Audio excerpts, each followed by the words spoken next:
तो सर ये फेज़ 1 मुझे जहाँ तक अभी और स्टोरी आगे बढ़ेगी ये फेज़ 1 ही लगा कि जब आप ये वाला जो पर्टिकुलरली चैलेंज है पूरा किया आपने, जो आपने बताया कि पूरी लाइबिलिटी क्लियर ऑफ करनी थी, उसके बाद आपने बताया आप इंडिया आए, उसके बाद क्या रहा सीन? आप इंडिया रुके कि फिर वापस गए? एक्चुअली मैं जब आया 17 महीने बाद तो मैं 1 वे टिकट लेके ही आया था। अच्छा। कि वापस नहीं जाना है करके। अच्छा। क्योंकि मैं जब वापस आया तो मेरी सारी लाइबिलिटीज खत्म हो गई थी। मैं तब तक एक अच्छी पोजीशन पे था कंपनी में भी। I was not a lab technician, I was a project head उन 17 महीने में। इवन अबव दैट मेरे पास उस टाइम 5-6 लोकेशंस काम अंडर में थी। बट ऐसा था कि बस अब नहीं जाना वापस, अब नहीं जाना वापस, अब हो गया। वो अटैचमेंट रहता है, वो भी रहता है। और दूसरा क्या है कि अपने पास जो लाइबिलिटीज थी और अपने सपने कोई बड़े नहीं थे, तो अपने को लाइबिलिटीज खत्म हो गई और कुछ बच्चे पैसे थे जेब में। मैं कहा चलो अब तो इंदौर जाएंगे, इंदौर में कुछ ना कुछ तो करेंगे। ऑलरेडी एक बिजनेस यहाँ सेट था हमारा। तो कुछ नहीं तो होटल में ही बैठेंगे एटलीस्ट। अभी ये तो है कि अपने ऊपर कोई लाइबिलिटीज नहीं है। बिल्कुल। तो वो उसमें आया था, लेकिन अगेन फिर वही 1 महीना कैसे निकल गया पता ही नहीं चला। और जब वापस फादर ने मुझे पूछा तो मैंने कहा मैं तो नहीं जा रहा हूँ वापस। तो फादर ने अगेन से नहीं, ऐसा नहीं है बेटा, अभी तुम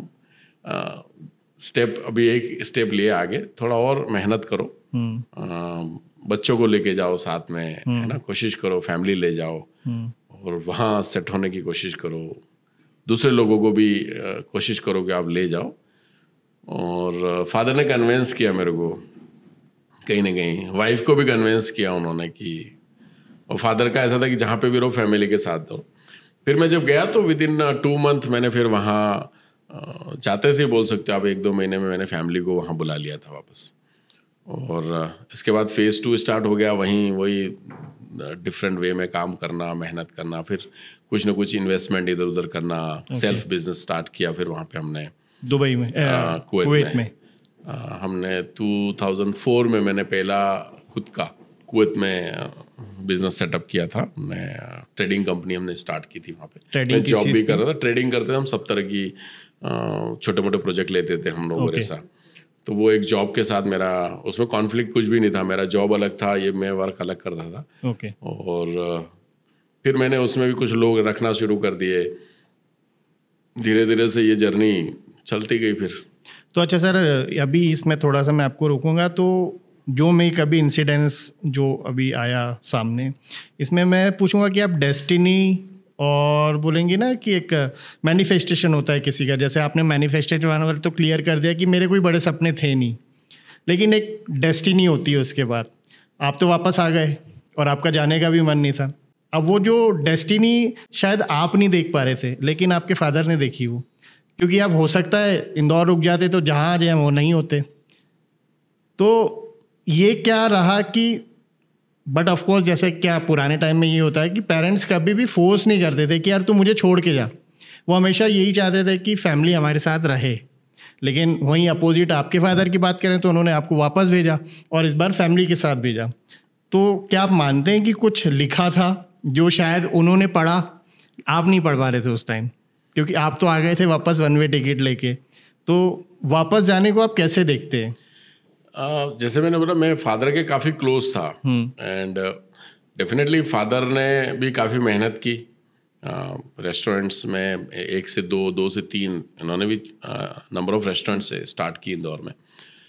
बट यस, दूरदृष्टि जैसे बोलते हैं वो डेफिनेटली पेरेंट्स के पास होती है अपने लिए कि हम आज जो अलग सोचते हैं, लेकिन पेरेंट्स आपके बारे में और आगे सोचते हैं, क्योंकि वो उस चीज़ को कर चुके होते हैं। तो उनको लगता है कहीं ना कहीं ये स्थिर ना हो जाए यहाँ पे आके। और डेफिनेटली उनका जो मुझे उन्होंने प्रेशराइज नहीं किया जाने के लिए। मुझे उन्होंने जब समझाया मुझे कि क्यों जाना चाहिए, कन्विंसिंग हो गई मेरे में, उसमें उन्होंने किया तो चला गया। बट यस, अगेन वहाँ जाने के बाद में काफ़ी उनका सपोर्ट रहा, मॉरल सपोर्ट। उनको पता था कि जाने के बाद, बट जब फैमिली आ गई, हार्दिक वॉज विथ मी देयर, फिर फैमिली आ गई आपके साथ में, तो आपके वो जो तो दिन अच्छा जो सर्कल नहीं था वो एटलीस्ट आपके पास एक कोई है हमारा, कोई जो मिल गया वहाँ पे कि नहीं यार ठीक है यार, अब शाम को जाऊँगा तो देयर इज़ अ फैमिली कि मुझे कहीं जाना है, 1-2 घंटे घूमना है। तो और वो फिर आपको काम करने का अपना एक मजा होता है फिर। एंड वो कहीं ना कहीं काफ़ी वर्कआउट किया जब फैमिली साथ में आ गई। तो उनका हेल्प मिलनी शुरू हो गई फिर। ओके, तो सर ये आपने बताया कि प्रोजेक्ट ट्रेडिंग और इसके साथ IWM में आपकी कैसे जर्नी शुरू हुई? देखिए, हमने नेशनल क्लीनिंग कंपनी कुवैत में हम लोगों ने उनके साथ काम करना शुरू किया और वेस्ट मैनेजमेंट में I was heading national cleaning company में कुवैत, कतर, बहरीन हमने स्टार्ट किए प्रोजेक्ट और काफ़ी सक्सेसफुल प्रोजेक्ट रहे। अच्छा काम आज भी कर रहे थे, हम कर रहे हैं वहाँ पे। और फिर 2016 में एक्चुअली मैं यहाँ इंडिया आया हुआ था और तब 2015 में मैं आया हुआ था जब सिंहस्थ की तैयारियाँ चल रही थी यहाँ पे। ओके।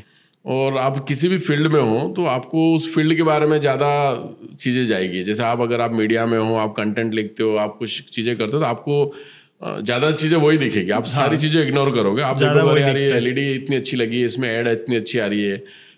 जो कैमरामैन है, अगर आप उनको किसी शोरूम में लेके जाओगे तो सारी चीज़ें इग्नोर करेगा, वो जाके सीधा फोकस करेगा कैमरे के लेंसेज पे और उस पर कि यार ये क्या नई चीज़ है ऐसा। तो जब मैं इंदौर आता था, छुट्टियों में भी आता था, तो मेरा इंदौर को देखने के बाद ऐसा लगता था यार मुझे सफाई में कुछ करना चाहिए यहाँ पर।